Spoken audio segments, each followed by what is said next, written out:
Colin, how are you doing over there? Can you do a sound check for us?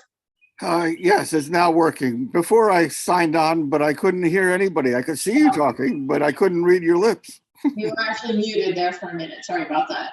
I think we're, Chris hasn't joined yet. Do you want to give him another minute? Let's start. I think Get started. we ought to get started. Okay, all right. And it's And I don't know about Angie either, so. we don't.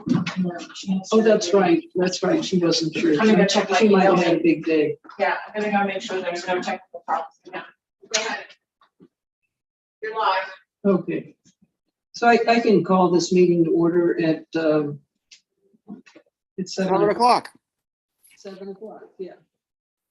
And let's see if I have my notes too.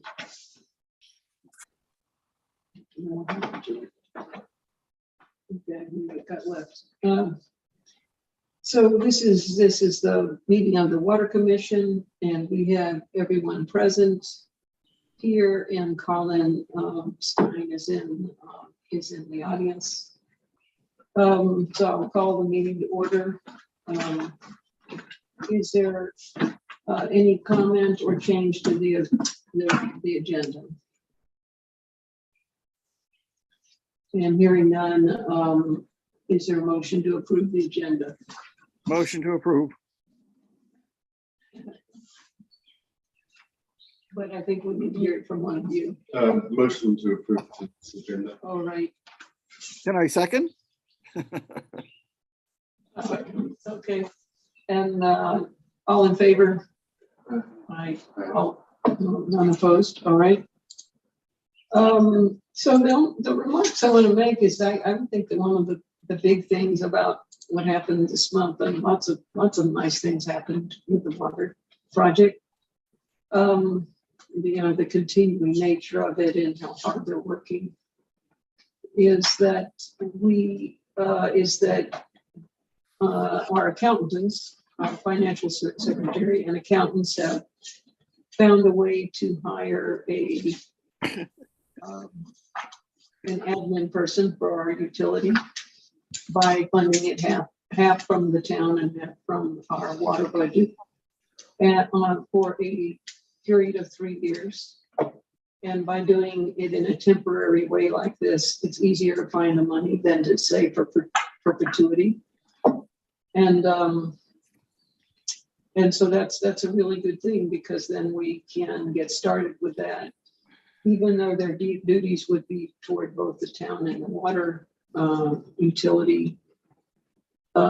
It doesn't have to be that way every day or every month. I mean, basically, especially in the beginning, we see a big need to get things organized and get SOPs organized and a lot of things organized with the water utility more than the town in the beginning. And later on, it would probably change. Those things would change. So that's an exciting thing for the water utility. As far as I know, we're still going to one filter first week of June. I haven't heard anything else. And that's not a hard date, but it's still the date that we had last month at this time. And we do have this meeting tomorrow in this room of the water progress meeting, which is going to be very important, because I think a lot of the planning for the one filter process will take place. Everyone here is welcome to come 9 o'clock in the morning. So that's all I was going to say. And we may not hear from Angie. She's on the, I guess the next thing is the minutes. They were sent out today for last month's meeting, April 27th.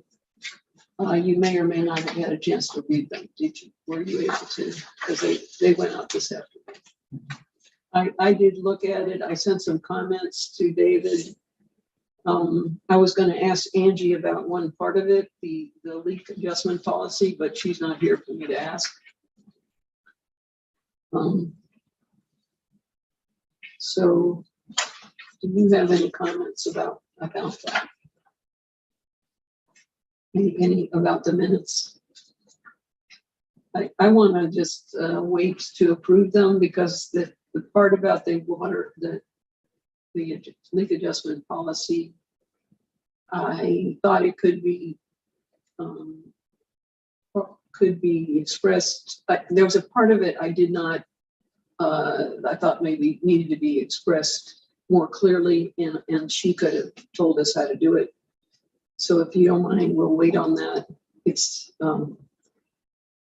but thank you for doing the minutes because they're very clear, they're very detailed, and they really tell us what happened at the last week. Appreciate that. Okay, so we'll table that approval until next time. The water clerk report.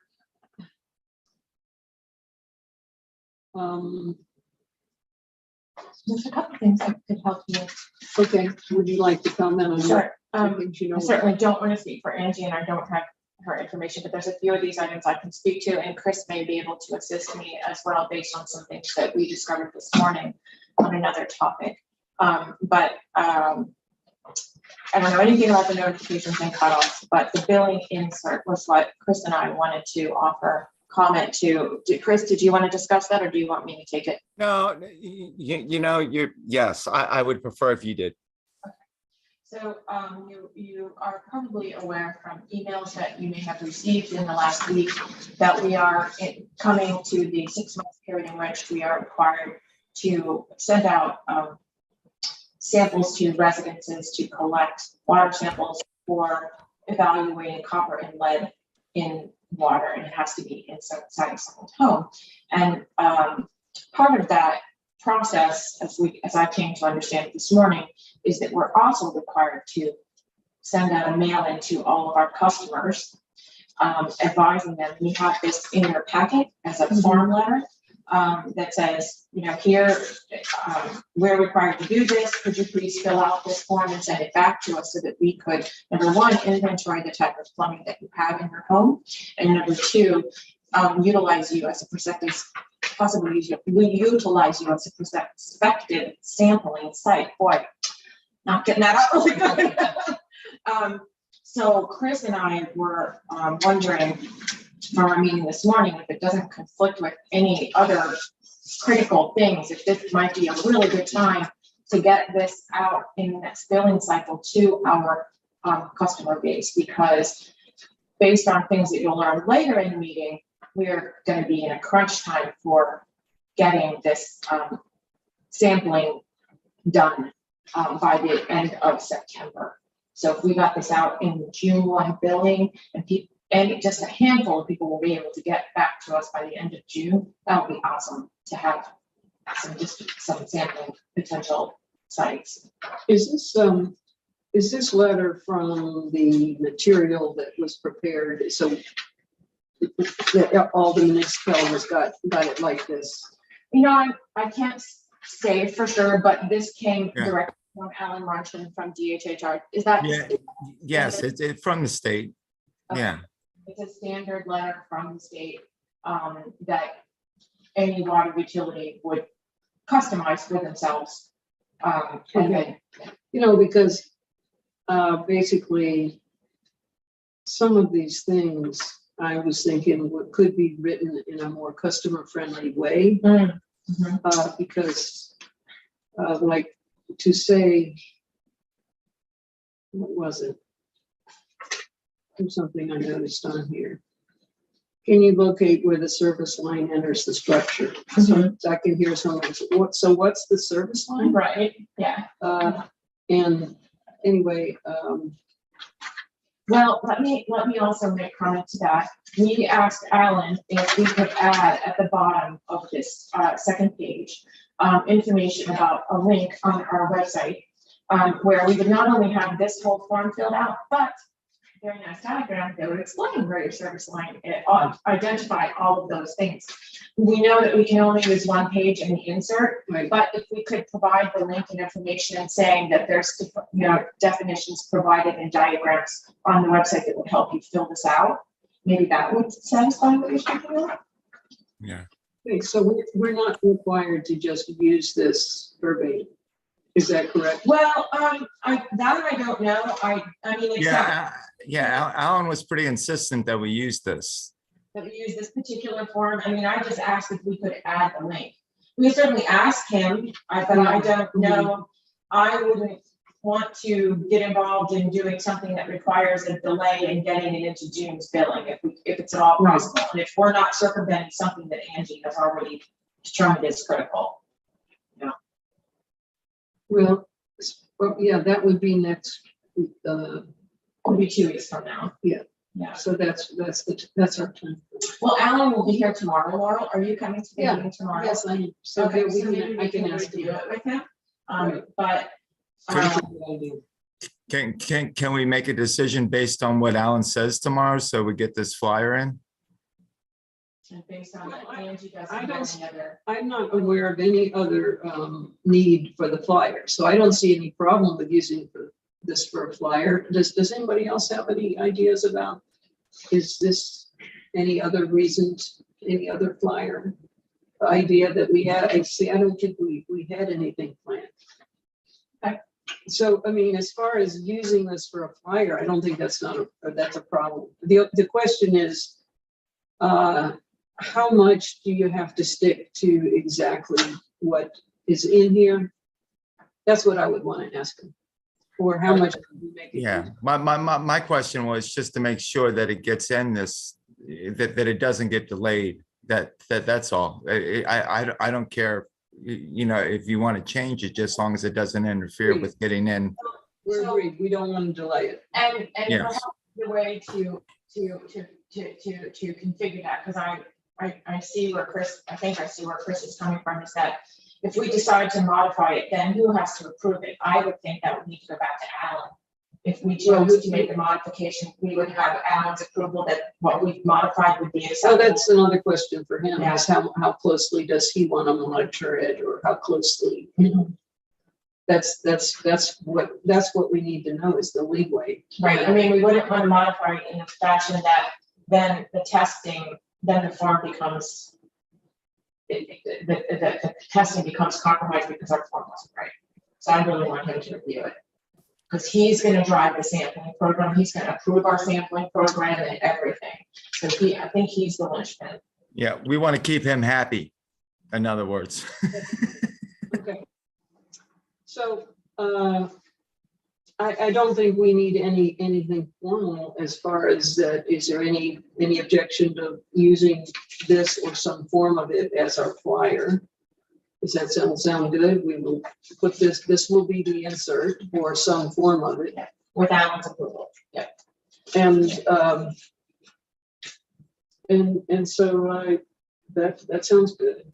So this is gonna be sent to every homeowner or property owner in the water district. Part of what's required in this project that is gonna go on for like the next 2 years, it sounds to me like, is that not only do we have to do some periodic sampling that we'll talk about later, but we also have to provide an inventory of the makeup of not only the mains, but everybody's materials that are in everybody's homes as much as we possibly can, unless someone just says, I don't want to participate.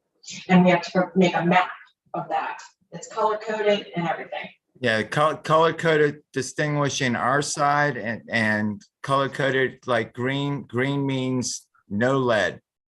But it's going to be color coded with our side of the main or the meter and the customer's side of the meter. It's going to get quite interesting. So we have more information about that later, but that's why it's really critical to get people's input.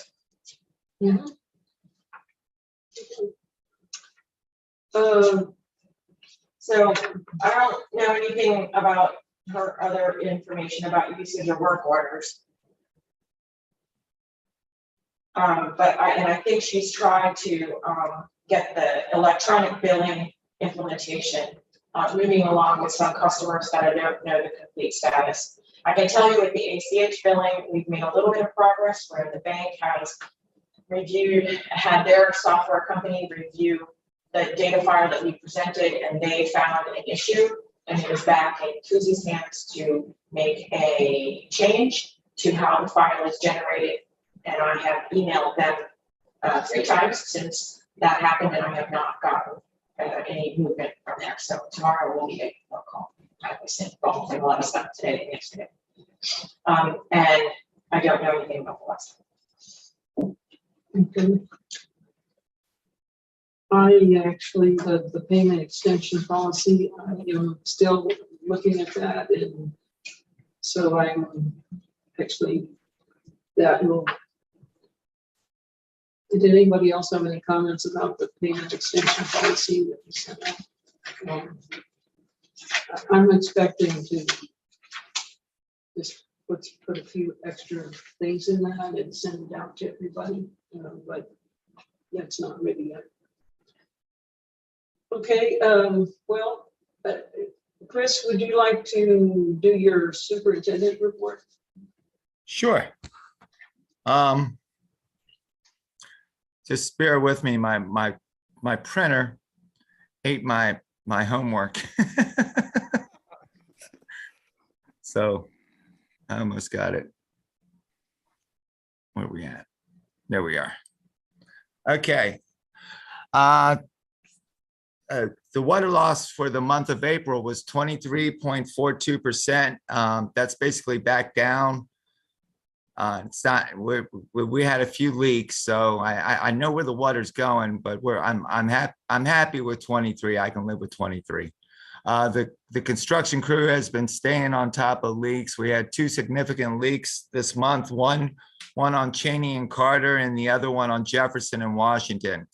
Currently, we have replaced 3 broken ROMs and currently working at 1203 Washington Street. Okay, excuse me. Lead and copper. Oh, well, we've already discussed that. We already have a flyer, excuse me. And the other reason, I don't know if Deb talked about this, but we currently need a total of basically 15 more. We already have 10 that we have a list from the previous time from when we did it in 2019. 120 Water, if we go with 120 Water, likes to have an extra 5. So hopefully we can get 15 out of this. And I'm going to do some research as well. And Debbie has some sites for me too. And I also have some old maps I'm going to be looking at. The valve exercising is an important part of maintaining the capability.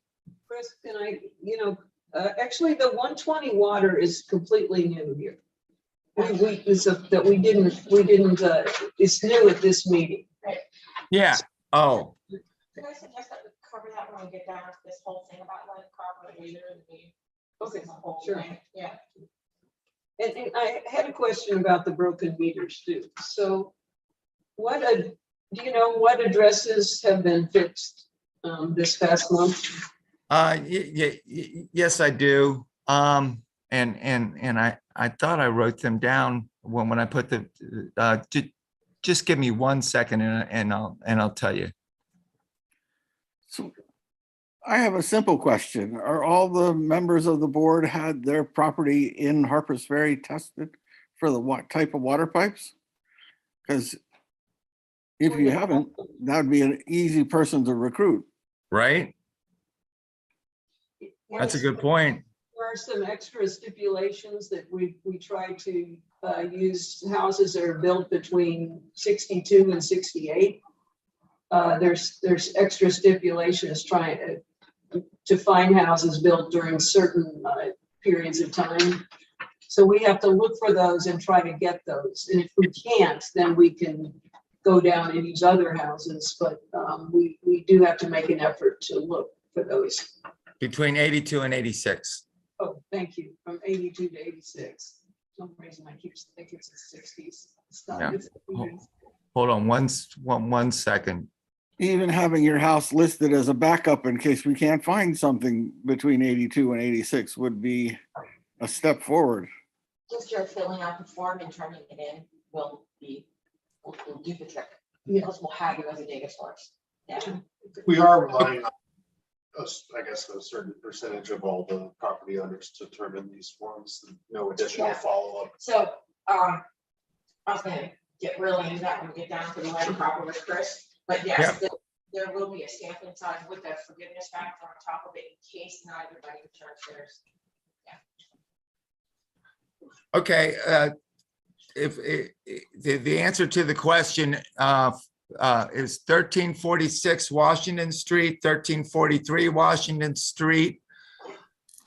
1203 Washington Street right now is being worked on.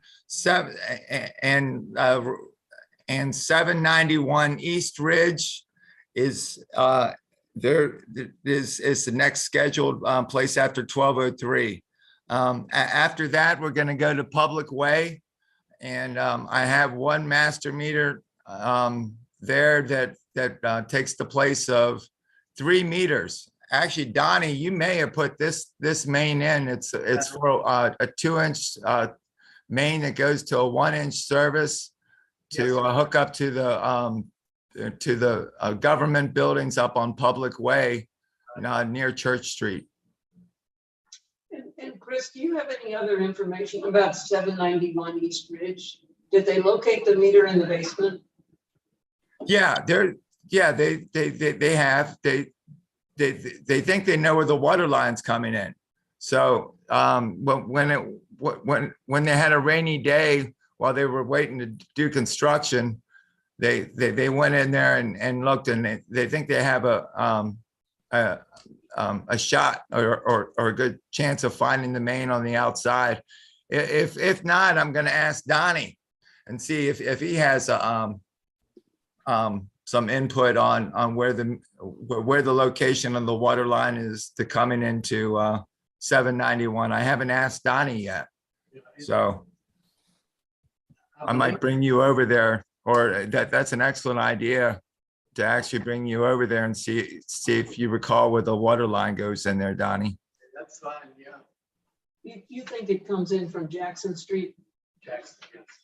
Yeah, that's where we think it does too. Just about where that porch is. Okay. Okay, thank you, Chris. Yeah, thank you, Don. Oh, I'm not done yet. Oh, Yeah, you interrupted me, remember? I didn't mean thank you in that you were finished, but just thank you for telling me about the broken meters, okay? Okay. All right. I know my report's a little unorthodox, and I expected you to interrupt me. So I'm used, I like that. I like having a conversation while I'm reading it anyway. Valve exercising is an important part of maintaining the capability of isolating an area from the main water system when repairing mains or services. Unfortunately, it requires a great deal of physical effort and almost impossible to do without some sort of aid. And when I say that, if you ever tried exercise in a water main and then go to the next and go to the next, it's quite enduring. And anyway,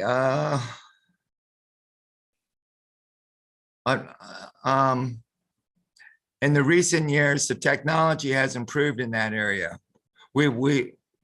What I'm interested in is a handheld valve exerciser for around $10,000. It is the least expensive route. Some of the equipment goes for as high as 6 figures. So they have trucks that have robotic arms that go out now and that attach to valve keys, and their only job in life is to rotate back and forth and count how many turns it takes to get to completely closure of a valve. And that's how you determine if you got the valve to is fully functional or not, is the count. So if you start out at 17 and say you have a 6-inch valve for a 6-inch main, and the rule of thumb is 3 inches per inch. So that's 3 turns for every inch. So that's 18 turns. And you can only, and the valve exercise machine starts out at 16. Well, you know that you still have 2 more, 6 more turns to go. So it's just a matter of going back and forth and watching the counter until you get the full closure. It's an important part of any system. And every system is always trying to improve on isolating. And when we go to put these mains in, if we get our if we get the federal grants to finish the project or to do the infrastructure part of it, we're going to need to be ready to have these lines isolated so they can put the new mains in. And next is I have a new temporary class 3 operator started training here last Friday. He just showed up. No, he didn't just show up, but he kind of did. And just in the nick of time. And he's actually in the plant now. And we'll be in there till 8 o'clock tonight. He's doing extremely well. He's picked it up fast. And I'm very happy with him. He'll be useful. I believe will be very useful when we go to 1 filter. At 9:35 a.m. this morning, our new stainless steel 110,000 gallon clear well filled up completely. That took approximately 2 days to fill, utilizing my other clear well and my 2 filters while I was trying to maintain operations of the normal of routine run times to get water into the tanks. It was quite the challenge, but I was able to match. At least I was able to hold the tanks at the same levels that they started out on Sunday night. And right now, because they're no longer pumping water from my clear well into the other one, I'm actually making more water, and hopefully we're filling up our tanks right now, because it was getting a little scary there for a second.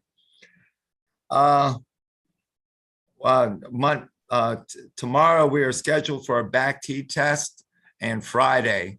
So you have to get a back T test. That's a bacterial sample test in a 24-hour period. You have to get 2 of them.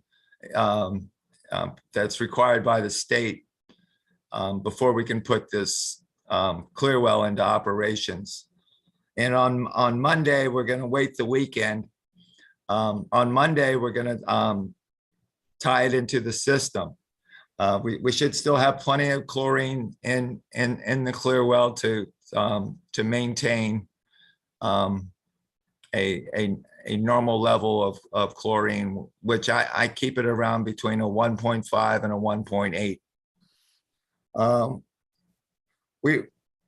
Let's see.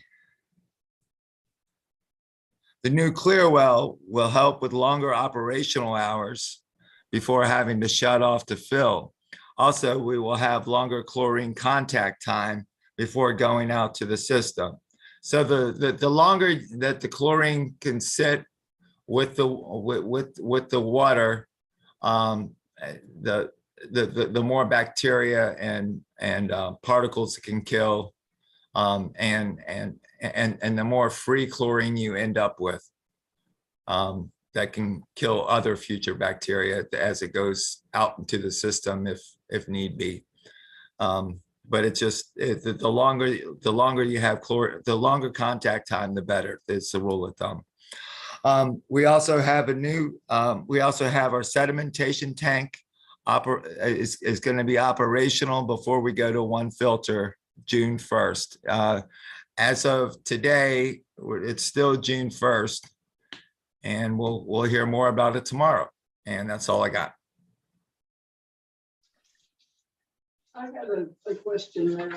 So you said that the nuclear well will help with the long operating times.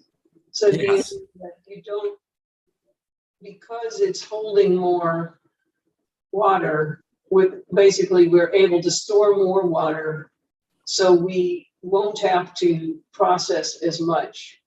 Yeah, we won't have to shut off as fast. Like currently, I run it for 55 minutes.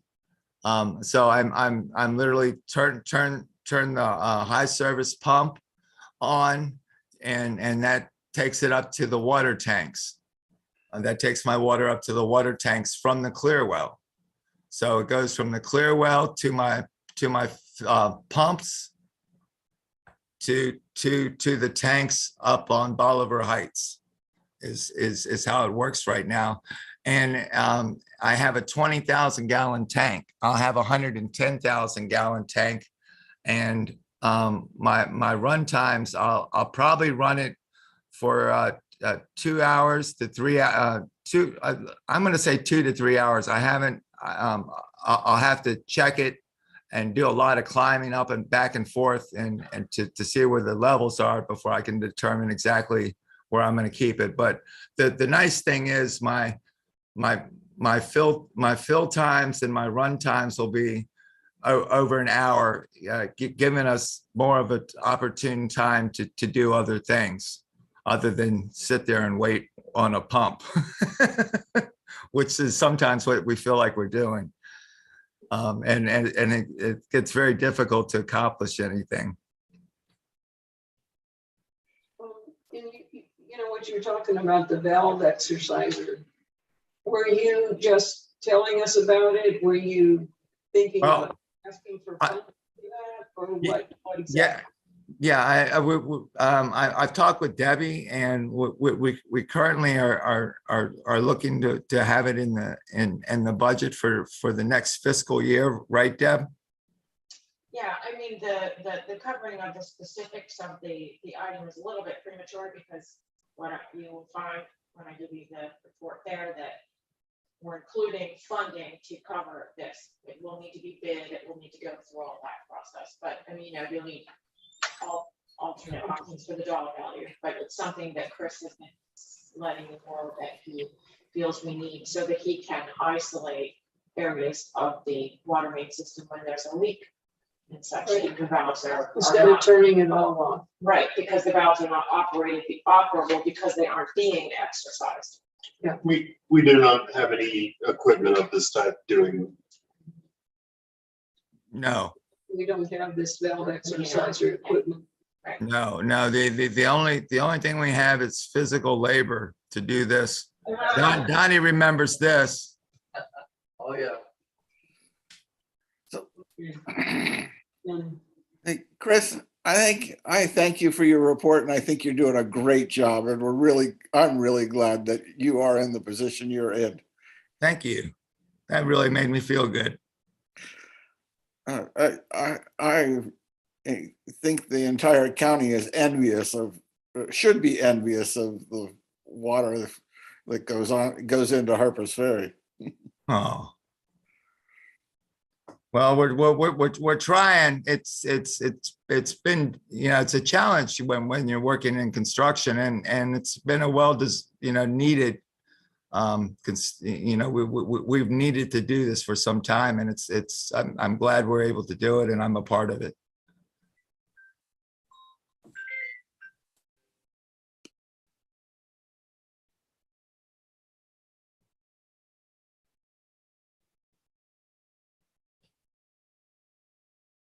Uh-oh, I think we lost them. Are you there? Your microphone's off.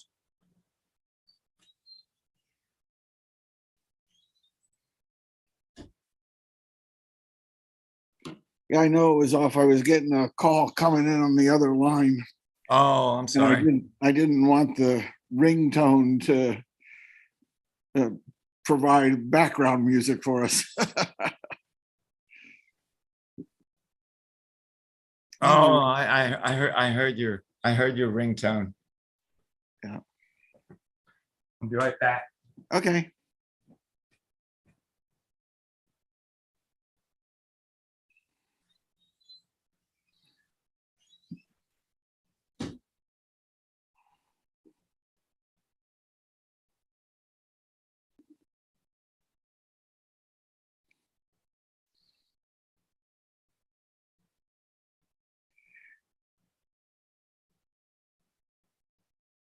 Ugh.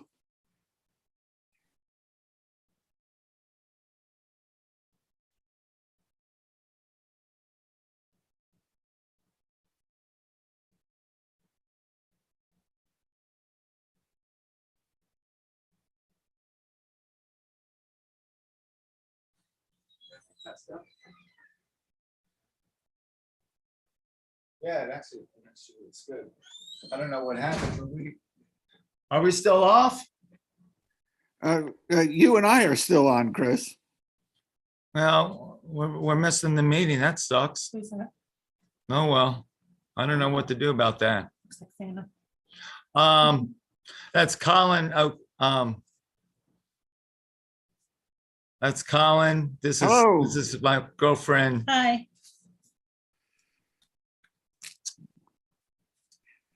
Missy. Hello, Missy. Hi, Colin.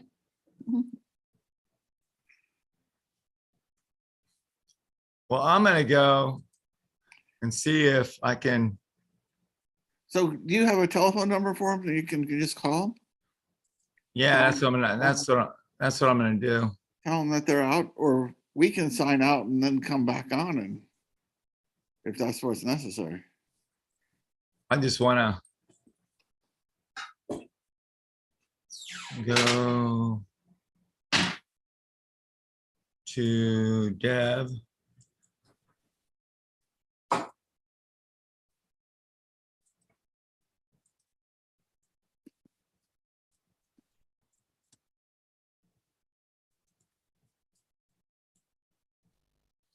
Yeah, I'm gonna call him up.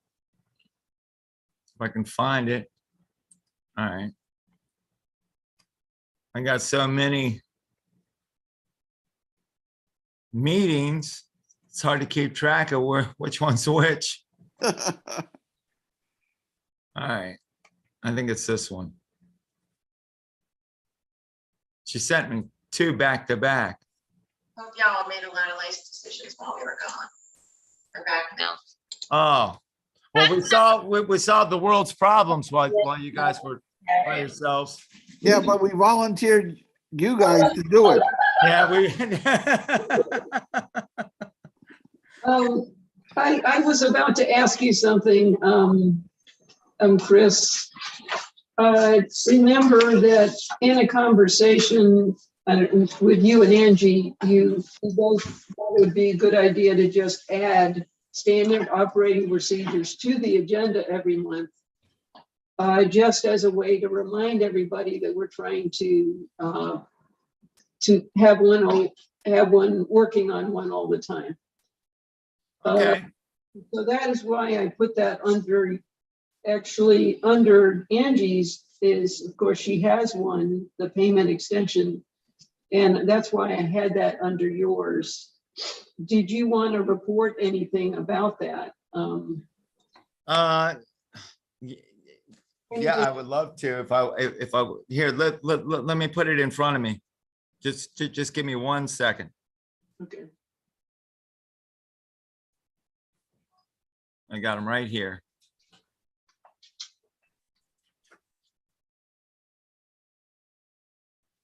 Okay, so if you go to,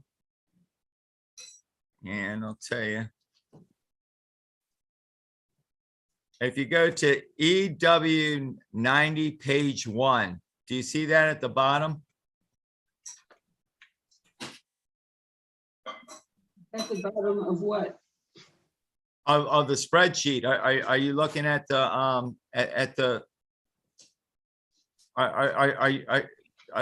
do you have a hard copy in front of you? What was that? I don't think we have what you're talking about, Chris. Oh, so I sent the monthly operational reports to all of you. I thought that's what you were talking about. No, I was just talking about, just different standard operating procedures that we're just trying to develop. Like, one might be like when it's discovered a meter is broken. What Oh, do we- yeah, yeah. think of Like that. right now, I have a bunch of SOPs I'm working on, but they're like me and when I was training Tom today, we were laughing about it because he's been doing this for years. But I said, unfortunately, all the SOPs that I should be showing, going over aren't worth writing down because they're all going to be changed and they're changing daily. Because the plant's changing. So everything we're doing is what I'm doing today is going to change tomorrow. For example, I'll be using a new runtime pattern basically because I'll be using a different Clearwell. Yeah. So I think that as far as the plant goes, I'm sure you're right. So these would be things more like what's going on operationally in the field. What do you do when there's a zero usage meter? Things oh, like okay. procedure or when the meter's broken, what's the procedure? Especially in a case like where there's construction involved to actually put a new one in. Yeah, and I think it starts for broken meters is start to actually to determine that indeed it is broken, because I've had them before where I've tested them and they're just fine. So you got to just be diligent when you're out there and when you crack a meter, yeah, there's definitely procedures we need to go over and follow a better pattern, and not there's always room for improvement. Okay, well, I'm just telling you, the only reason I put it on there is because you and Angie thought it would be a good idea as just a monthly reminder to work on those. Oh yeah, That's all. I agree. And unfortunately, without Angie, I don't have it. She has them all written down. We can't talk about hers either because she's not. Well, she was gonna help me with mine. Well, once she got them down, or got hers down. We kind of been working on this together. Yeah, that's a good idea. Okay, thank you. Simply because I just don't have the time. Right, because in between running the plant and training somebody new and It's etc. yeah, it's getting a little challenging. Yeah, it's safe to say the least. Well, I appreciate it. So like I already mentioned, it's next in here is that meeting, progress meeting is tomorrow morning at 9 o'clock. Everybody's welcome to come. And Deb, the financials are next. Would you like to discuss that? So I want to reference the very colorful sheet. And this is going to be a lengthy report, and I apologize, but we are in a very interesting time. We're transitioning between these two systems. We have a lot of we have some funding requests out there in front of us, and so trying to put together all the pieces of that is a little involved. So I'll do my best to explain it to you. Even though you don't have financials this month, you're going to get a real good taste of what that looks like from this chart that you have in front of you. So this is going to cover in tandem the revision 3 for fiscal 22, as well as the proposed fiscal 23 budget. And to orient yourselves, the blue column on the left is our current budget. The yellow column represents the actual revenues as of the end of March 22 and the actual expenses as of the end of April. We are still, most of the expenses are in there, I'd say like 9%.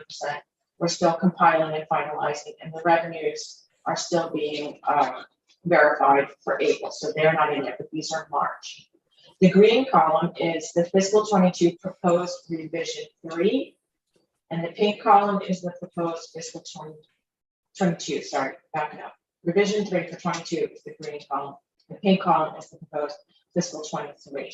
So in this meeting, you could be recommending both of these, the revision and the 23 budget to council. So as I work through these, I'm going to skip budget lines that show little change between the periods that we're reviewing. Going down on the far left side under the list of income items, if you look at the income section that is called Other Grants, this is where we recorded the Department of Health and Human Resources grant money that we received for the early warning detection system that was received in fiscal 22. And this will not be included in fiscal 23. So you can see a big drop in that number as you go from the blue and the green over to the pink. Could you tell me what happened with that money? Did we get reimbursed that money? Yeah, we've got it. It's right there. We've received it. You can see in the yellow column, that number now says $25,650 because we received it. I believe I reported that maybe like, yeah, and we were waiting. Finally. So basically, this line just tells us we're not getting, of course, that was a one-time thing. Mhm. Right. Okay, I see. Right. Okay, so for the next one that would be of interest would be the water bill payment line. We've reduced this about 5% in both the revision and the proposed 23, just to be conservative as we plan. We're still monitoring a full fiscal year as of billing at the new water rate, which we established in 2021. And we're still analyzing that, but in order to just be conservative and safe, we've dropped it by 5%. And hopefully as we work to the end of June, that will come back around and we'll be able to bump it back up again, but just operate on our side of caution. Okay, coming down further, you'll notice the ARPA line, that's the American Rescue Plan Act funding.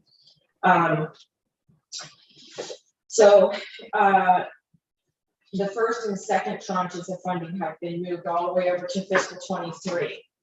The bid for the Elks Run water main replacement project is live as of today, and we hope to have town council award the bid in the June 13 regular meeting. That should place the requirement for funding of that item, which is going to come from that ARP money, into fiscal 23. It won't be, by the time we award it and someone gets the materials together and gets the work done, will be into July, most likely. So all of that money has come out of 22 now to put over in fiscal 23. And so that also affects, as you move down, the project soft cost reimbursement on the left. You see there was money there, and that's been removed and lowered over into the green and pink side. And the reason for that is that that had been sitting there to provide cash because we wouldn't have received the second tranche of ARPA money until this summer. And now that we're going to be funding it in fiscal 23, we can just use ARPA money of $124,000 that we'll have all of it by the time we get to the summer to fund the project. So the project soft cost reimbursement line has been reduced to fund the administrator position as previously discussed. Should our normal operating expenses be insufficient to do so. So that's there kind of as a cushion. We hope not to have to consume that soft cost reimbursement money to fund that, but that was sort of the fallback position that we discussed with the accounting service. That's the $20,000 in the 23 proposed. Right.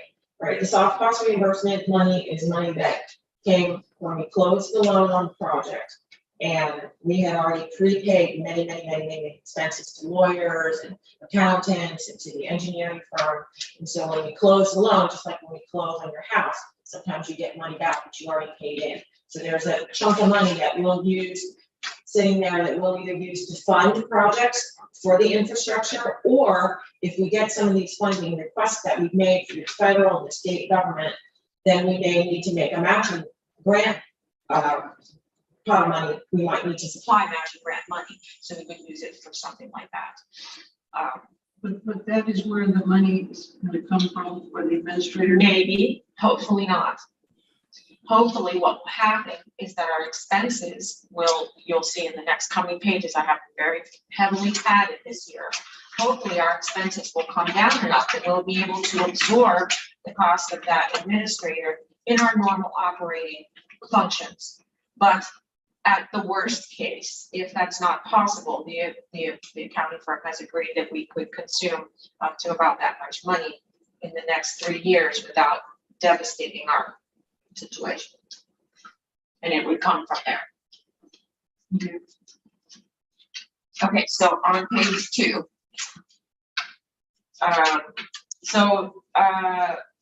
This is where our expense areas begin, and keep in mind that, like I just said, we have applied for the West Virginia State Drinking Revolving Fund and for congressionally directed spending to possibly provide funding for the unfunded portion of the original water system upgrade, the distribution system. In fiscal 23, some items that we had originally planned to implement have now been postponed or scaled back until we learn the disposition of these requests, which we hope will be by the spring of 2023. So areas to focus on as you do this would be the new meters. Going just so down on the left, that third line there, new meters, if you follow across. We had planned to bid and contract for a complete meter system upgrade that would have likely involved financing. So that's why you've got kind of a chunky number there on the left in the fiscal 22 revision to your current budget. This number has now been reduced to provide just for current meter replacements that we need, including in fiscal 23, the internal workings of 2 major apartment complex meters in our system. If you jump down to maintenance of mains, materials and supplies, we are allowing in fiscal 23 for the purchase of this valve torque that Chris was discussing earlier that will be used to keep our valves operational so that we can isolate areas of the system should leak repairs be required. Other normal mains and materials are also included here. And on the far right, there is a notation that talks about replacement of 2 large meters at 2,000 each. That is an error that should go back up the new meter line that I was just talking about. So this $3,000, which is proposed now for the current budget, is that included? I heard you say this. Does that include the 2 3-inch meters for the apartment complexes, or is that the 23 budget? Okay, so are you talking about the new meter line? Yeah. Okay, no, the what I did in the revision 3 is in revision 3 of fiscal 22 is I pulled out the amount of money that we would have used to finance the entire new meter program. So had we ideally been moving along, we might, and not anticipated any full funding of the infrastructure, which includes full replacement of the meter system, we would have been looking in this year and next year to work with those vendors to come up with choosing a vendor to, and we would probably have had to finance that. So that 17,000 includes payments, anticipated payments to be financing. So I took that out, anticipating the close of this year to fall around $3,000 for new meters that we might need in this moment, the next 6 weeks. And then the $6,000 includes an annual of about 2,000 of new residential meters, plus an additional 4,000 for the internal workings of these 2 apartment complexes. And I guess the reason I'm asking is because recently we have been talking about replacing those apartment complex meters. And we may be doing that recently. So you're saying that is in the budget For 23. Oh, yeah. Yes. for both of them? Is there Yes. is there just 2 apartment complexes, or is there more than 2?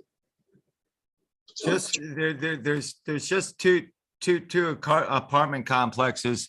The other ones are townhomes, like Park Avenues, townhomes, areas like that.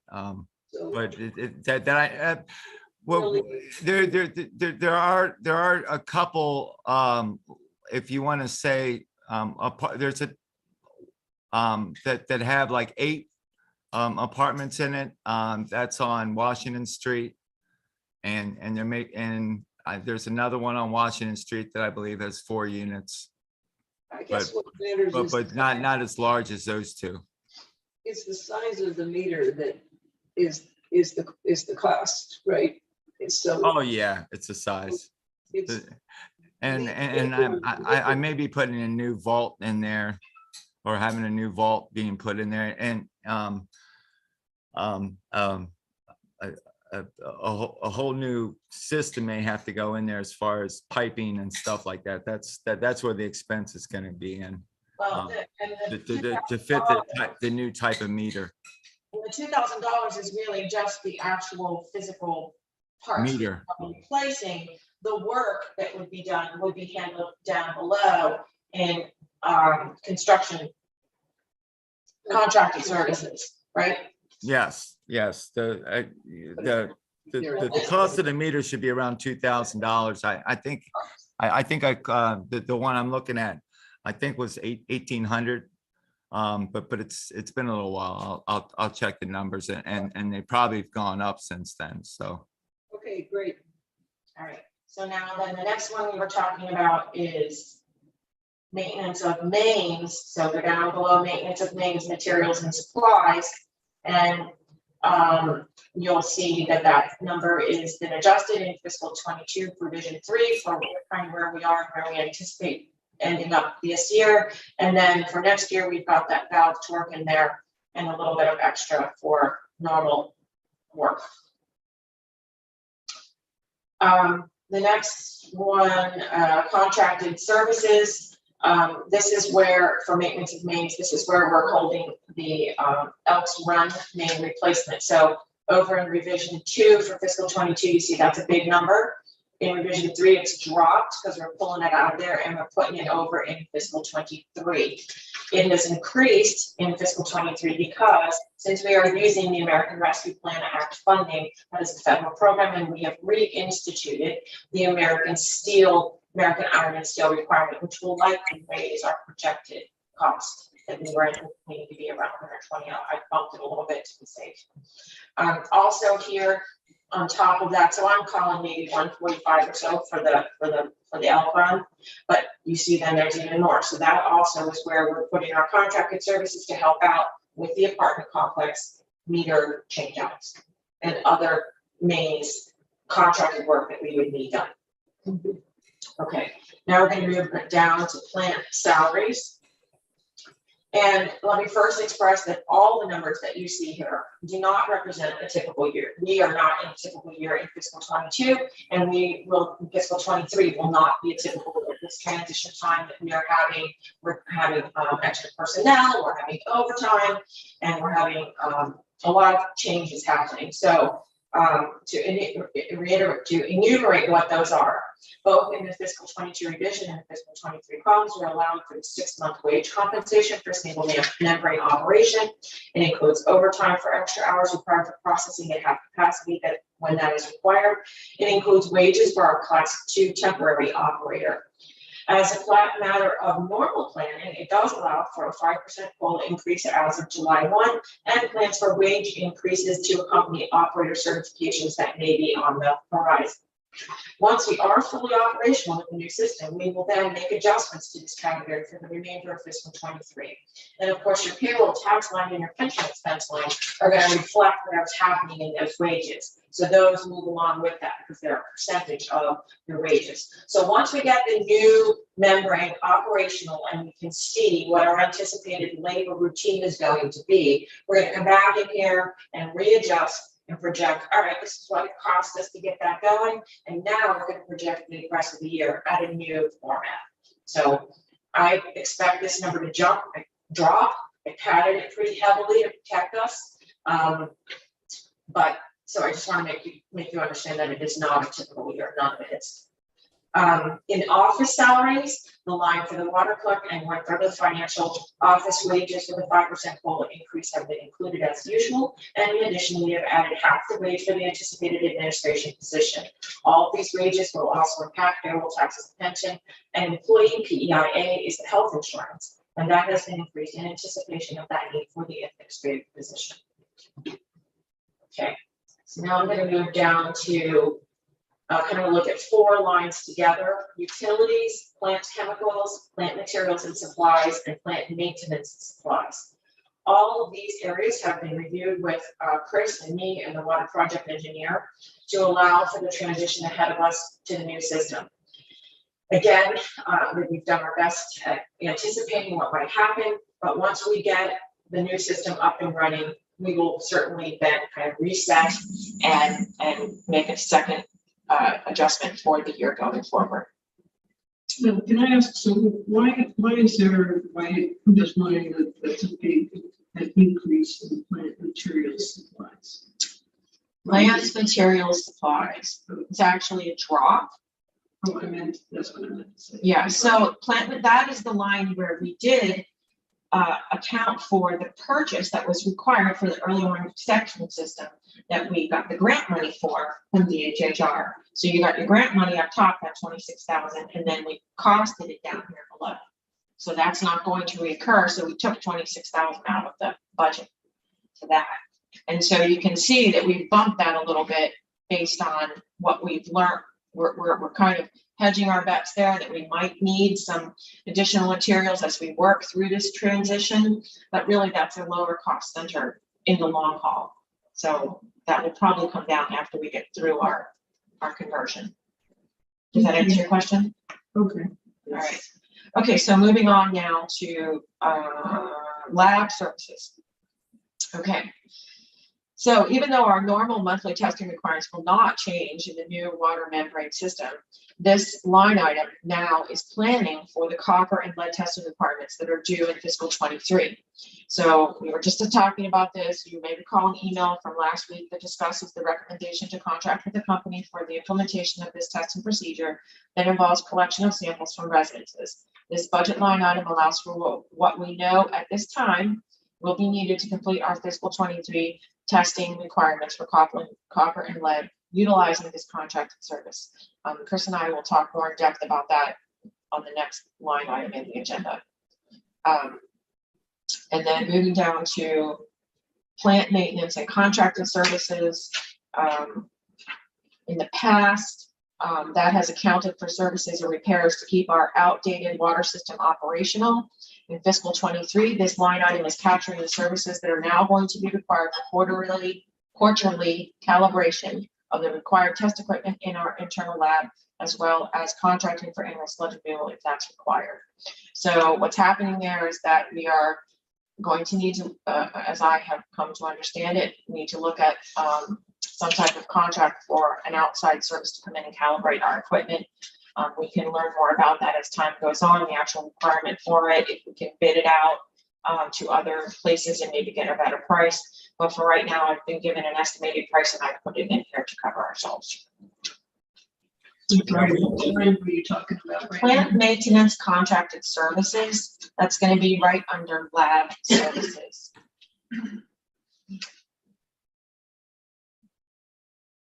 And the reason that that was so high before is that that was our sludge removal. That's where we were capturing our sludge removal. So we thought it was going to be like super expensive. In fiscal 23 proposed, if you look and compare it to the yellow column, that's what we've actually realized because we paid for that now. So I only made it 59,000 and then we won't need that next year, but I've allowed for a little bit along with the contract for this instrument calibration contract. Mhm. All right. Okay, so now leased equipment, that's the very last line. That includes the telephones that are up here in the office, plus the copier at the town hall. And it also includes leasing the dumpster that holds the sludge from the post-processing sedimentation basins. I've reduced this a little bit. Chris and I have been talking about possibly anticipating a reduction in the needs, complete needs for the dumpster. We're going to monitor that as we go along, but I'm hoping that's going to come down a little Okay, on the next page, auto and transportation, this includes increased fuel costs and funds for anticipated repairs to the Dodge Ram. Okay, and then the last thing, the very last item, distribution system reserve. This is a new line item that gives us a target for how much our expenses we should be reserving for financing the distribution system. The financing for the water treatment plant portion of the plant project carries a lower. Wait, where are you? I'm sorry. On the second page, the very last item. I mean, the Second page. third page, the very last item. Oh, okay. That was my problem. All right, thank you. This is a new line item that gives us a target for how much our expenses we should be reserving for financing the distribution system. Financing for the water treatment plant portion of the project carried a lower than anticipated interest rate. And therefore, once we are in normal operating conditions, we should be able to accumulate reserves to fund the distribution system from the revenue stream, either using that to match funds for a state and federal grant, or to finance the distribution system should that become our own responsibility. Cox Holiday is working on a target number for this item, and in the meantime, fiscal 23 is stretched to the maximum to carry us through this transition time. So you can see the result here is very low on this line item today. I'm hopeful that the cushion that we built in to all the expense items above, as we work through this unusual period, and we find our bearings, and we get on the other side of it, that we'll be able to make adjustments up top there, and some of that money then is going to fall down into this reserve number and bump that up for us. Fall, baby, fall. Come on. I'm just saying, we need luck, money.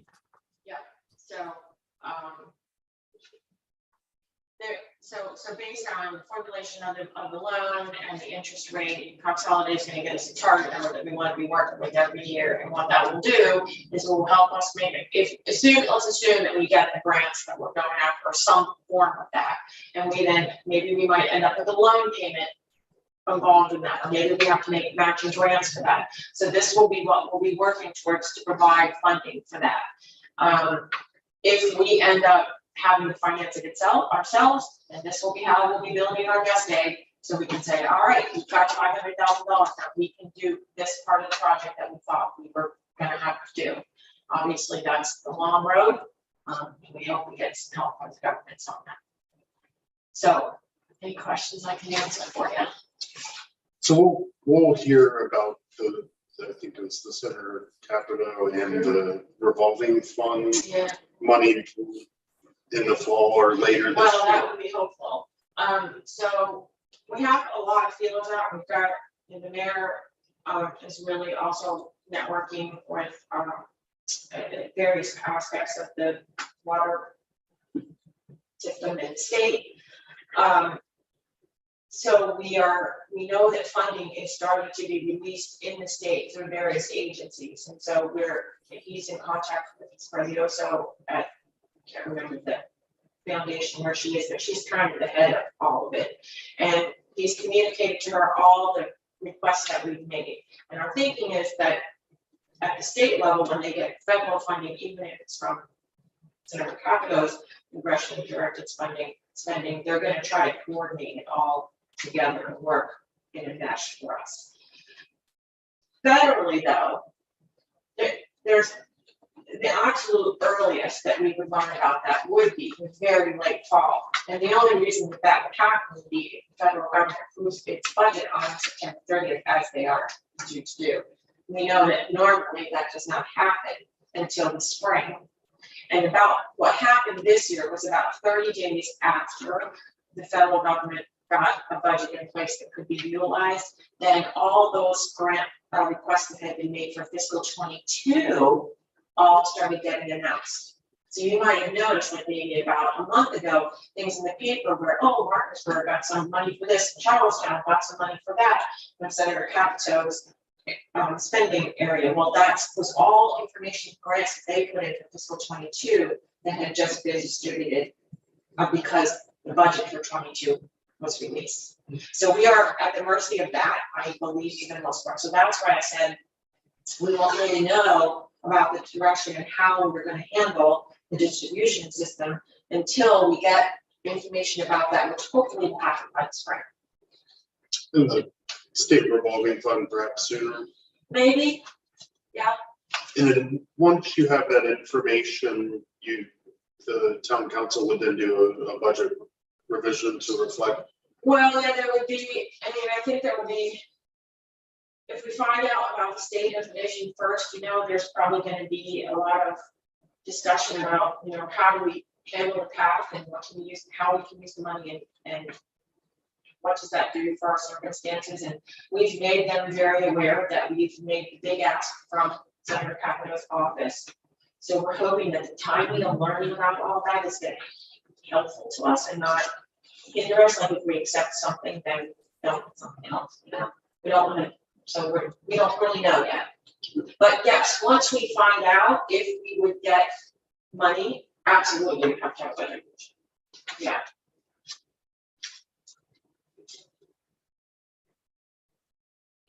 Awesome. I want to ask again, I can't say I clearly understand this distribution system reserve. Why is the proposed $1,000? Because we are packed full of extra expenses right now to get through fiscal 23, mostly in your labor. So what's happening is I really pushed and other expenses that may come up. I really pushed hard on that up above to make sure we had enough money up there.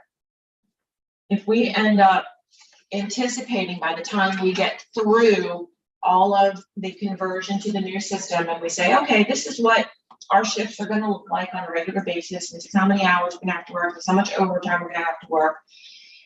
I'm hoping that that $217,000 that's in plant labor is gonna drop a nice chunk. A nice chunk. So you sort of borrowed from that for this fiscal year, and it's not that it's set out anyway, but you sort of. Well, you're robbing Peter to pay Paul to get over this hump. And it has to come from somewhere, and we have to account for it from somewhere. So what I'm doing is, we've got to get through this year. So how are we gonna do it? And we're protecting ourselves above with a lot of built-in what ifs. And a lot of that comes in your contracted expenses and chemicals. We still don't really know what the formulation of chemicals is gonna be. And I think I understood Chris Ackerman to say like, okay, well, first thing out the gate you gotta do is buy a whole like quarter's worth of chemicals, and we're gonna be processing those and using those as we get the new system going. And then you're gonna have to buy like the next quarters to actually operate. Well, see, that's more than you would normally do. So things like that, I've tried to build in here as much as possible that I was aware of and made aware of, so that we're prepared. And hopefully we get on the other side and we're like, phew, okay, well, we don't need all that in there, we can take it out. You know?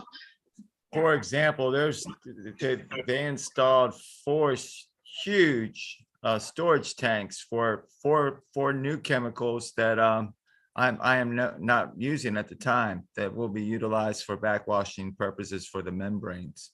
Right, so that's. So we're gonna have some interesting fluctuation here. Yeah, I've got a better idea now, thank you.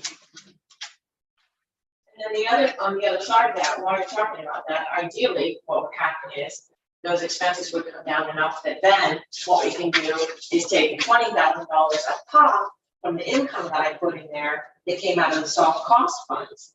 If we can pull that out, still keep that in our nest egg, then and still be generating our revenues, we're in a really good spot then.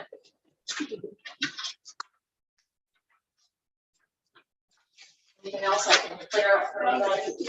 I guess, so the money for the water portion of the admin can be said to come from possible sub-cost money, or you said maybe, what was the other thing you said? Well, it really should come out of our operational expenses. Yes. And we should endeavor that it comes out of there.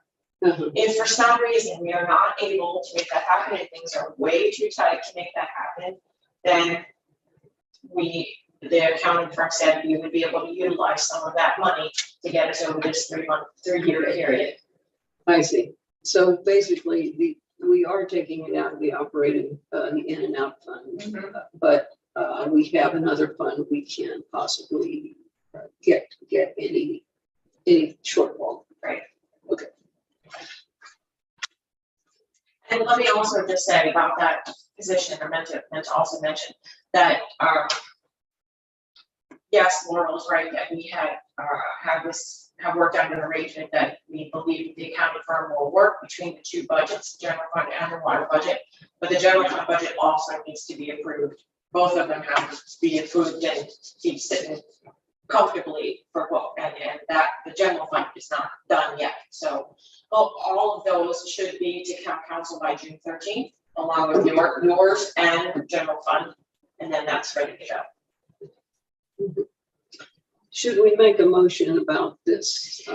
Yeah, you want to make a motion to recommend, if you are comfortable with your fiscal 22 revision 3, and then make a separate motion to recommend the fiscal 23 proposed as presented. If you don't have any changes or other comments. And then we recommend. Did you say 23 twice there? So it's fiscal 22 revision 3. Oh, okay. Yeah, I know. I've been tripping my own self up on that several times, I know. And then fiscal 23. Green and pink. Yeah, the green and pink columns. Yes, the green column. All right. Well, is there any other discussion or questions about these things? And I'll also say that because we're in a very complex time, and because this also involves the administrator position, I think we're going to review this in budget and finance. We don't always do that, but I think we will this time around. Mhm. Well, we now make a motion that we accept or we approve of the fiscal year 22 revision 3 proposed budget, as well as the fiscal 2023 proposed budget, and recommend them to the Budget and Finance and Town Council. Second. All right, all in favor? Okay, that was unanimous. Right. And now we're down to the lead and copper thing. And the thing is that there is this company called 120 Water, which is going to handle a lot of the nuts and bolts of this for us for price. And several other municipalities in our area are also using 120 Water. And who would like to talk about that? Chris, do you want to do that, or you want me to take? Well, yes, I would prefer if you did it, and I'll just add in if I hear anything that I need to add to. So the way I understand it is that this, as Lauren said, this company has been set up to work with several municipalities in the area. Everybody sort of has to be under the same pressure to do this testing in the coming year, and that this is they will help us survey potential sampling sites to make sure that we get ones that fall in the right categories. They will actually prepare the sampling kits that will be sent directly to various residential homes, and with the instructions, and they will collect the samples back from those places, and they will help build the website, I guess, that's going to have all this data collected. I'm still learning. Every time I talk to these people, I learn something new. And I think when we talk with Alan tomorrow, this is another thing that we can talk about is this the only one? Are there any others that we should be looking at in the long haul? But we are in a time crunch, and our requirement to collect our first set of samples is that has to all be done by September 30th of this year. And so if we have this contract approved by town council on the 13th, and we sign off on it and get it over to 120 Water on the 14th. They can get the sampling plan into Alan's hands, hopefully within a couple of weeks, but if we allow for a month, that then gives Alan a month to get the sampling plan approved, and then we can begin our sampling in August. There's a little twist that is happening again because we are in transition from an old membrane to this new chemical treat membrane. In that, when you move to this chemical operation that we're going to have, your requirement for the number of tests goes from 10 residential homes to 20 in a 6-month period, and you must provide 2 consecutive 6-month periods of what do I call that? Of testing, of two consecutive, so one is, we start in January of next year and is due, I believe in June, right? And then, am I right about that? That's right. So Yeah, and go ahead. So because when you have this type of system that we're going to get, you have to provide to the state 2 6-month consecutive periods where your testing is right on for all those samples.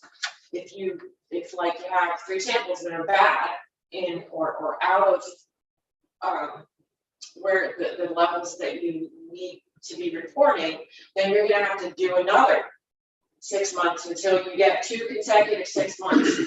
And so originally we thought we only needed 10. But then talking to Alan about this, he's like, well, actually you need 20. And then we're like, but like what happens if like we end up starting our testing in July? And then he's like, well, probably what's gonna happen is that they're gonna say, by the time you get finished with the testing, you need 20. So we've asked for 120 Water, and I don't, what you have in your packet right here, we've asked them to bump it up to 40 samples in this year, this period, because that will account for sampling that will be turned in the first 6-month period, which will be September 30th, and January to July will be the second 6-month period. And when they send out their samples, they always send out 10% more, so that if you decide you don't want to participate, nobody turns his in, we still get at least what we need. And they said that number works very well for them. And then they will also, it's not included in here, but it was just, I already had this done and I learned about this. So they will also, for an additional fee, and we can talk more with them about this, will be able to provide us an add-on to the software that will help with the whole mapping that's required by the state as well. It was not as exorbitant as I thought. I thought it was like only $1,500, so I didn't think that was too bad based on what I was hearing.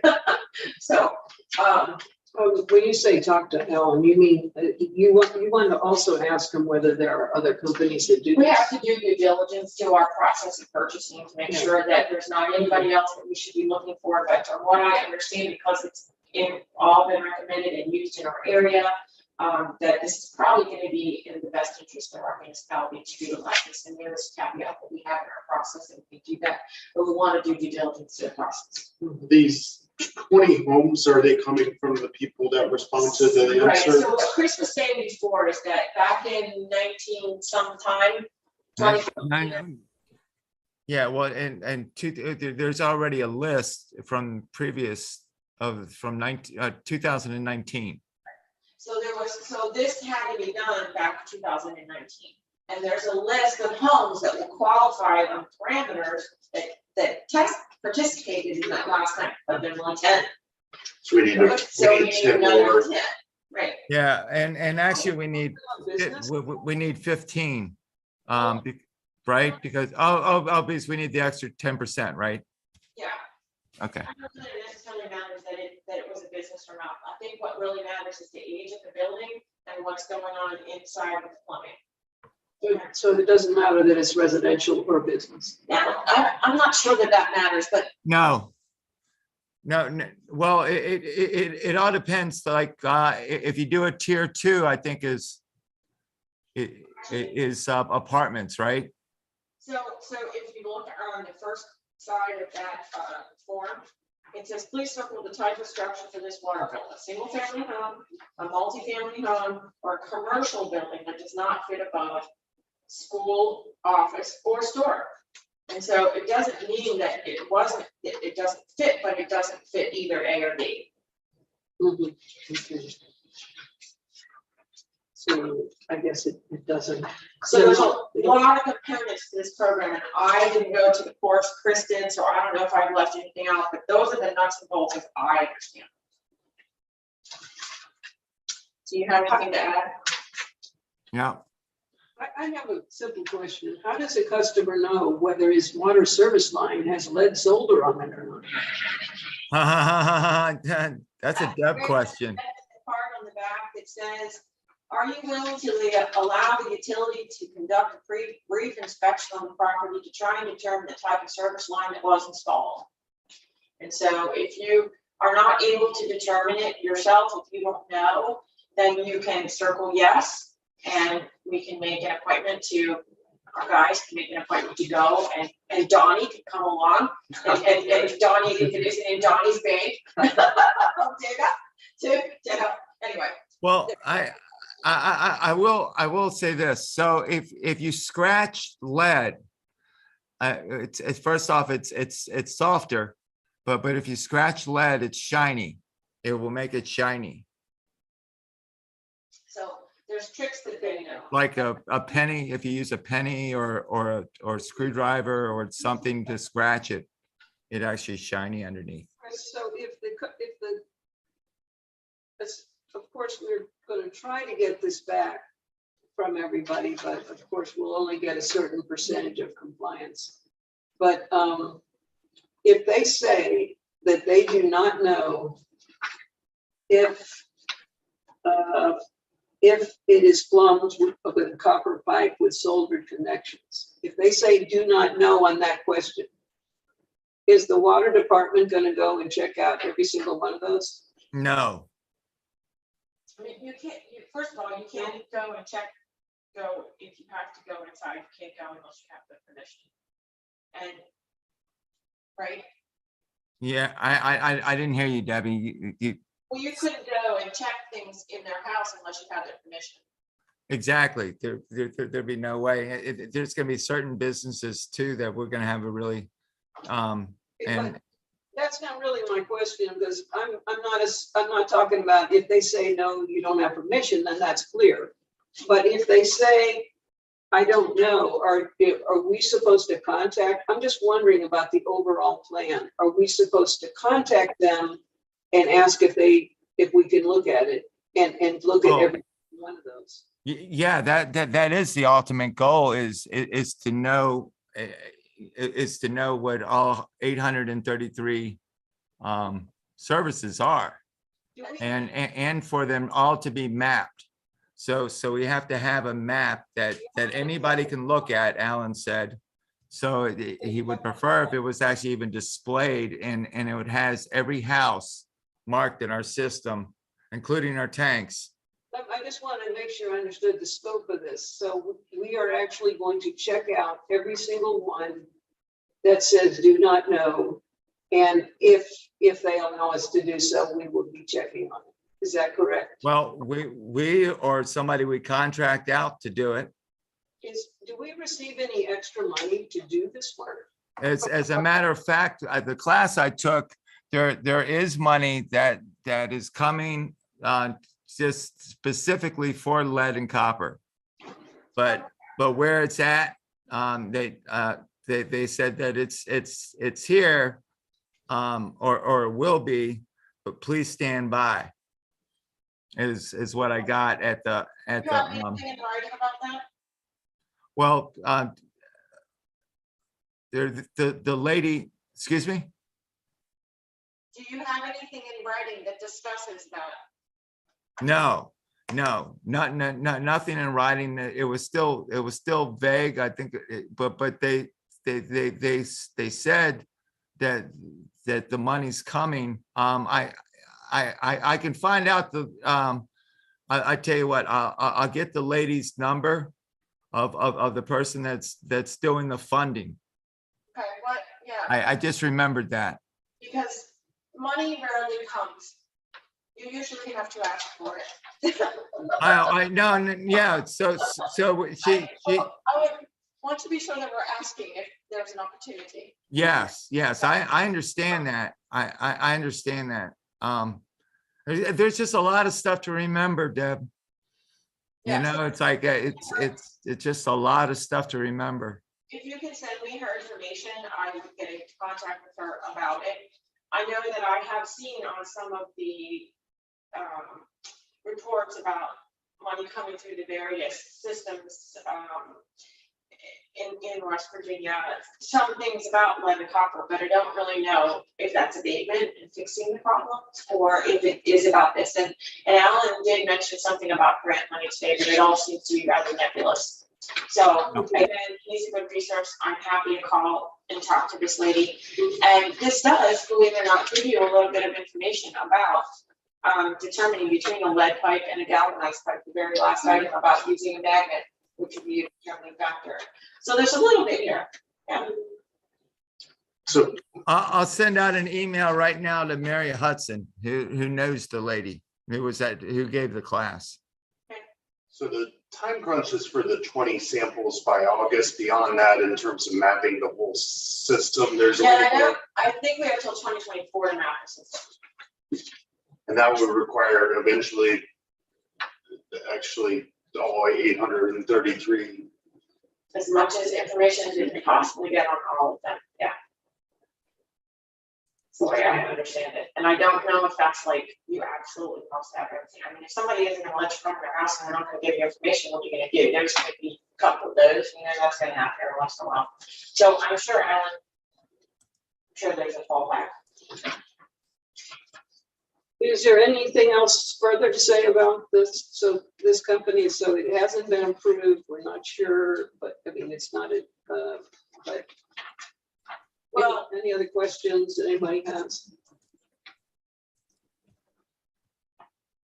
And it's really not, this came in our hand after you finish this. And so you don't have a line item on here to say approval of this, but this will go on the town council's agenda for approval and signature on this contract. And you will, in the meantime, do a little more research to make sure that we've narrowed down that it's the only folks who can use it, et cetera, et cetera. In the June. On the junior town council meeting, yeah. One day. Chris, What about the flyer, guys? What are we doing about the flyer? We're going to talk to Alan about how strict the wording has to be, or whether we can make it more user-friendly. And we'll, from that information, see, I think that actually Angie needs this next week. Because I think she's taken the bills to the bank before Memorial Day. So actually, we have even shorter time. But if I'm able to amend it and make it more user-friendly, then I will try to do that if Alan says that's okay. Okay? Can we actually just send them out a letter without a flyer? Just send out a personal letter if we miss the deadline? Well, we would probably have to, but let's try not to do that. Good point. Yeah. Good point. I think Don has a question. Chris, this line, these water lines that you're talking about, is it from the main to the meter or from the meter to the house, or is it just plumbing in the house? So they want to know everything you just said. All of Okay. the above. And that's why we'll have this handy dandy diagram on the website. Yeah. And we don't put this in the window outside and. So by the way, the 120 company, then, they are simply going to collect the samples. They're gonna, No, they're also hopefully going to be part of the mapping too, right? they're gonna develop, so we have to create a sampling plan. How we're gonna go about deciding where we're gonna collect the sample from, how many we're gonna collect, why we're gonna collect it from those houses. That's called a sampling plan. They're gonna develop that for us. That's the first step. That goes to Alan. Then they will implement that plan by helping us find the data using the data that we provide them to determine which people fit into those sampling plans. Then they will send out the sampling kits, they will collect the sampling kits back, they will get them to the state, and they will do all the other follow-up stuff, and they'll be building a database that we will have access to interface with. So they, after they get the sample, they send the sample in for testing. I believe that's correct. Is that, am I right there? That they will send the sample into the state? Chris? Say, I'm sorry, I was writing an email to that lady for funding. What did you say? The question is, they collect the sample, do they send the sample in for testing? Yes, And then they get the test results back and they present that to me, yeah. in some way that we can use it. Okay. Right, and Yeah. all they're in the database, but then we can start to utilize for this mapping, bump it up with degree and use it for our mapping. Well, if a house fails, is it the water company responsibility for in the house, or is it just from the meter to the house? I don't know anything about There is no failing. That's the future planning. I believe the EPA once the removal of all lead and deemed copper out of the houses and out of our systems for the entire United States. I think that's the ultimate goal. Okay. I mean, I think that's a question we could ask Alan tomorrow, like what happens if one of these comes back high in some fashion, what are we supposed to do? What's our responsibility and obligation? How's that handled? We can answer that question tomorrow. But I don't see how we could be responsible for what's going on inside the house. Right. Yeah. That happened to us one time. A house failed and, we investigated and it was the plumbing or the lead in the home that was causing the lead in drinking water. And, we had no control over that. Everything was fine up to the meter. Right. And I think that's why they ask you these various questions and they're asking you to identify, yeah. Okay, thank you. Anything else about this? There'll be a lot more to come. The next thing is just a comment about information sharing with PSD. I spoke with our water lawyer, Hawaii, briefly about information sharing, and he felt like there were privacy concerns that we should not share customer data with PSD. We do want to, we actually do their billing for them based on the water usage, and we collect the money and we give it to the PSD, but they are a separate company. And so we are definitely want to inform them about anything, any event that would affect their revenue. And so I think one of the lessons learned from this broken meter situation is to keep the PSD informed about any situation that affects their revenue. And I think that that's just something we all have to keep in mind, is that we have an obligation to do that. Not to share customer data, but to let them know about, say, I have been communicating with the broken meters that have been fixed. I have communicated that to them in a report style, not a holistic, giving them a whole set of data, because that might cross the line in terms of customer privacy. But in terms of just a report on here's something wrong that might be affecting your, it's usually not just their revenue, but it's our revenue as well, that we do keep them informed about those things. It's just something we should all be cognizant of, to do that and to keep the communication lines open. Does anybody else have any comments about that? I think, from Mr. Simmons' letter, I was expecting maybe a little more kind of detail on the specifics of the meters and things like that. And you're saying, based on the discussion with a lawyer, that should keep it a little more general in nature. I guess the way I would put it is that we might not give an entire list of things that could be problematic. Instead, we point to things that are a problem. This is a problem. We are fixing it. That is what we need to do. Or if we, for instance, Chris Dyer is researching replacing the apartment complex meters with a new meter because the old ones are not measuring enough water. They're just not made to measure. Yeah. For example, it's a turbine meter that's at the Bolivar Apartments. There's I believe 27 units in there, and so that's 27 toilets. That the turbine meter only registers at 4 gallons a minute.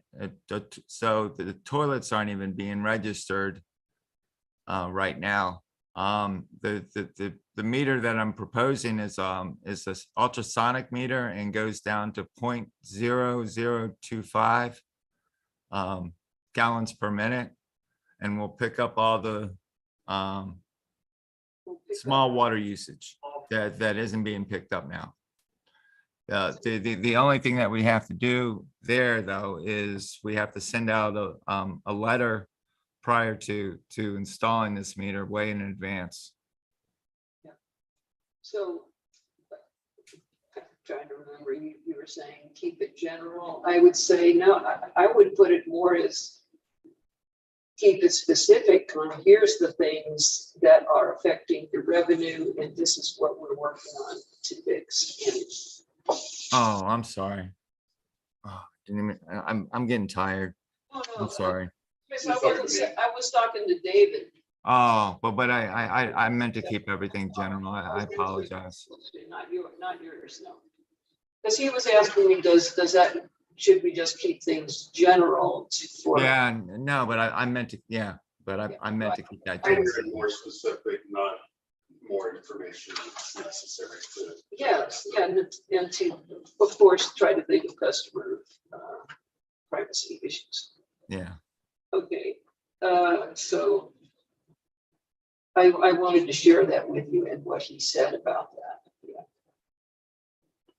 As Debbie just mentioned, our 8-inch main project is being bid out, and hopefully we'll get some good bids on that. And that's an important project that has to be done.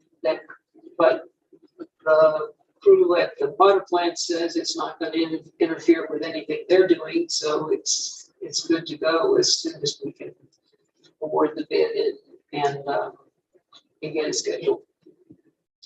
And the date you have here is actually the date that will be, the bid will close the night before, and then that will be the opening date that the bids will be publicly opened on the 2nd, reviewed by the engineer and the lawyer, and then we'll be able to, they'll make a recommendation, budget finance will review that, and then it'll go to council on the 13th.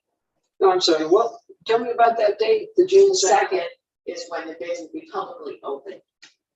Oh, okay, so they actually, and you said today was the starting date for the bids. So now other, companies are hopefully looking at our information and getting their bid. And this is all on the Bid Express.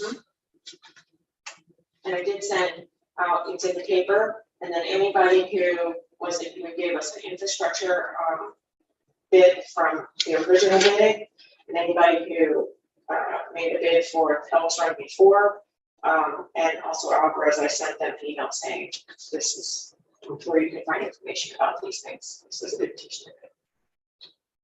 All right, and the mayor has asked that we write a job description for the administrative position. I have quite a bit of information already that, because this has been talked about for so long, that we've already floated some duties and responsibilities of this position. So is there anyone who would like to work on it with me? I know I'd like to work on it. Okay, and then, you know, actually, as we work on it, we'll probably send it to you guys too for your comments. And eventually the circle will get larger very quickly because we're trying to do this as soon as possible. As soon as we can get the budgets pulled in.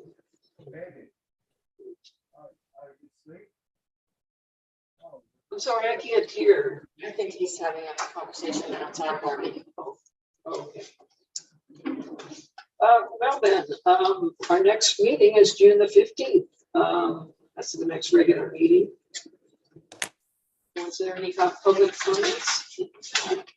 That's the third. Yes, I guess the first, First date. yeah, the first is a Wednesday. It's always a chill. Okay. Okay. Is there any other concerns left to bring up here? Well, then I'll entertain a motion to adjourn. Second that. All right, all in favor? All right. The meeting is adjourned here All Thank right. you, guys. at 8:40.